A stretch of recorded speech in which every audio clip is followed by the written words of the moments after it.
Good news mga ka-hybrid. Ikaw ay nahihirapan bang gumamit ng fertilizer? Kung ano nga po bang fertilizer na gagamitin mo nitong darating na dry season? So ngayon meron akong isi-share sa iyo at rekomendado po ito nitong darating na dry season. So ito po ay 1 hectare.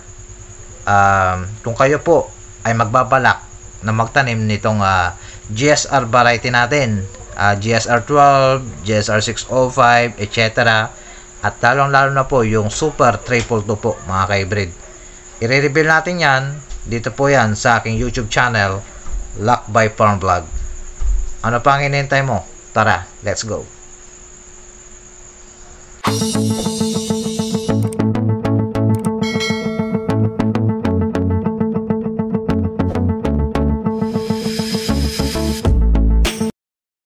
Magandang araw mga ka-hybrid. Luck by Farm Vlog nagbabalik muli sa aking YouTube channel. At kung bago ka lang sa aking YouTube channel, huwag mo kalimutan mag-subscribe. Pahit na rin po ang notification bell para lagi kang updated sa mga bagong uploads at mga videos natin. For today's video mga ka-hybrid, at i-reveal ko po sa inyo yung protocol po na nitong GSR varieties at Super 222. So alin man po dito nang gagamitin yung variety GSR 12, GSR 605 at anumang GSR varieties po yan, at lalo na po yung kayo po ay nagtatanim ng Super 222. So swak na swak po ito sa inyo itong i-reveal nating protocol po nitong darating na dry season. 1 hectare po ito mga ka-hybrid ang ating isi-share sa ating mga ka-farmers, mga ka-hybrid na nahihirapan pong gumamit ng kanilang mga protocol na ating kanilang ina-apply na mga fertilizer. Kung ano po ba yung combination na pwede pong i-mix pagdating po sa pag-apply ng fertilizer. So wag nyo rin kalilimutan mga ka-hybrid mag-spray po ng bioenzyme. So yan, sa mga nagtatanong ay paano ba ang protocol nito? So pagtimpla nito ay 2 cup po ng bioenzyme no mga ka-hybrid, 2 cup. Tapos sa 16 liters knapsack, 16 liters sprayer, ihalo nyo po doon, dilute nyo sa tubig. Tapos after po kayo magpa-rotivator ay mag-spray na po kayo ng bioenzyme. Yan po mga ka-hybrid, after rotivator mag-spray na po kayo ng bioenzyme. Pangalawa, 1 week paki-check po yung inyong area. Tapos pwede nyo pong araruin uli, makita po yung tapos kung may mga matigas pa uli ay mag-spray pa rin po kayo ng bioenzyme. Wag nyo pong kalilimutan pati po dun sa pinagpunlaan, dahil isa sa mga naging nakita naming eksperimento dito doon po sa in-apply namin ng bioenzyme doon sa Lab 777 at doon sa Bigante Plus. Hindi po kami nag-spray ng bioenzyme sa Bigante, kundi po yung NEB 88 Ultra. Kasi ang NEB 88 Ultra is pampugat. So ngayon, ang nakita namin dun sa difference noon, pagka binunot, ay talagang maganda naman yung epekto ng NEB 88. Pero dun sa bioenzyme, ganun din. Talagang yung ugat ng Lab 77 talagang hindi talaga mabubunot. So sobrang lambot ng lupa pagka kayo po ay nag-spray ng bioenzyme. So twice po kami nag-spray ng bioenzyme doon sa area namin. So after rotivator plus yung pagkakabasag doon sa ayun, yung dudurogin na, doon nag-spray uli kami. Tapos yung final, yung linang, doon po mga ka-hybrid ay nag-spray kami ng bioenzyme. So yan mga ka-hybrid, at doon sa pinagpunlaan, so talagang tadtadin nyo ng bioenzyme yun para mas maganda po yung bunot. Hindi po mapuputol at talagang sasama talaga yung ugat doon sa pagbunot po. Yun po yung difference lang mga ka-hybrid no, sa NEB 88 at yung bioenzyme. So kung alin man doon, pero I suggest bioenzyme na lang ang gamitin yung mga ka-hybrid nitong darating na dry season. At maganda talagang epekto para pagka kayo po ay nag-spray ng bioenzyme. So yun, mga protocol na i-reveal natin ngayong araw ay yung Super 222, GSR 12, GSR 605 na mga nagbabalak po na magtanim nito. Ito po yung swak na swak na para po sa inyong area na ang gagamitin po ninyo ang protocol mo mga ka-hybrid. At yan mga ka-hybrid, at may tulong natin sa ating mga ka-farmers sa mga nahihirapan. So ano pang hinihintay mo?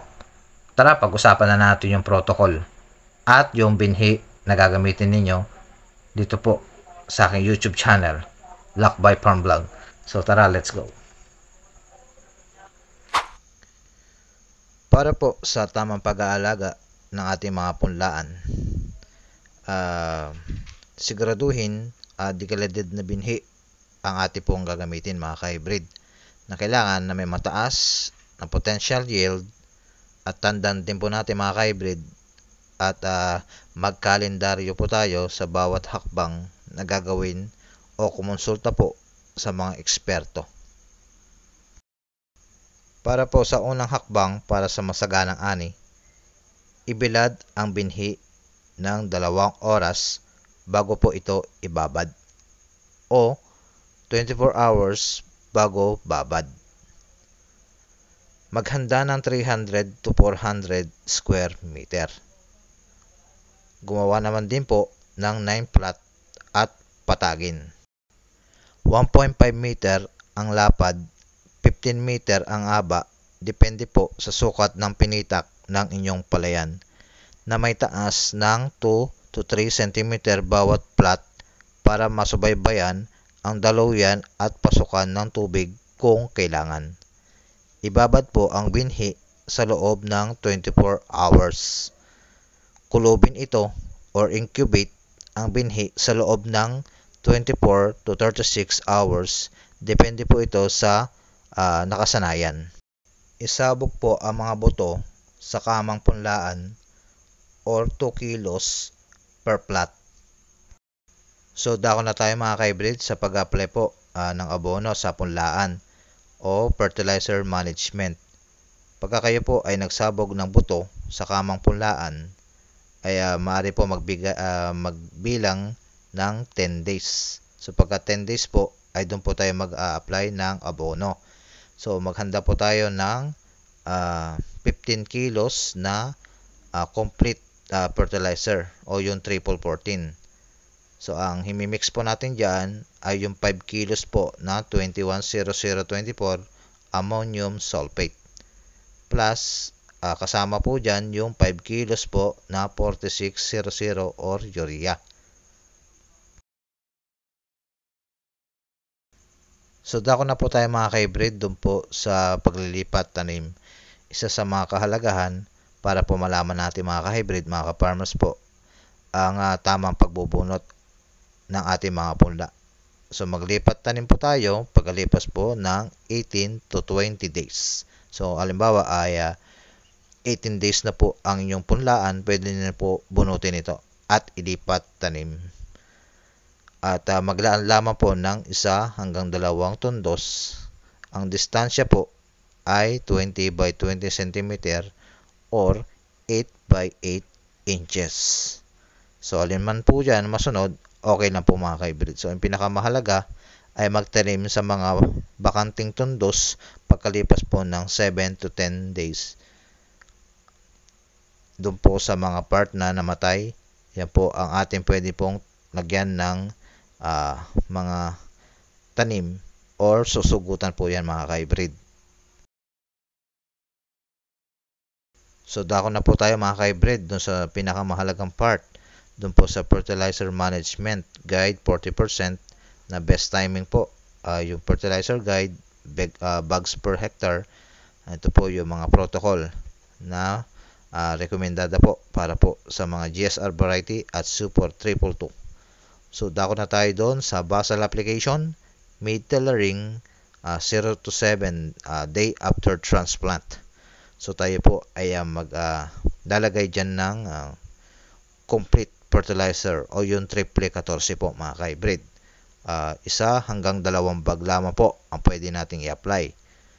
Sasamahan po natin yan ng urea 4600 ng 1 bag. Kasama din po, i-mix din po nyo ito yung ammonium sulfate 21024. 1 bag din po yan mga ka-hybrid plus yung muriate of potash 006 na 1 bag po. Yan po mga ka-hybrid. So total of po yan sa basal application is 5 to 6 bags po lahat. Yan, maaksaya po natin dyan. So dako na tayo doon sa first top dress o yung 20 to 25 day after transplant. Yan po ay tayo po ay magsasabog muli ng abono. Ay ang sasabog po natin dyan ay yung ammonium phosphate 16-20-0. Isa hanggang 2 bag po yan mga ka-hybrid. Ang isasama po natin dyan o imimix ay yung urea 46-00. 1 bag lamang po. So dako na tayo dun mga ka-hybrid sa pinaka part na huli, no? O yung booting preparation, final top dressing natin. Ito po yung day 40. Yan po mga ka-hybrid, day after transplant. Tayo po ay mag-apply dyan ng muriate of potash 0060, 1 bag lamang po.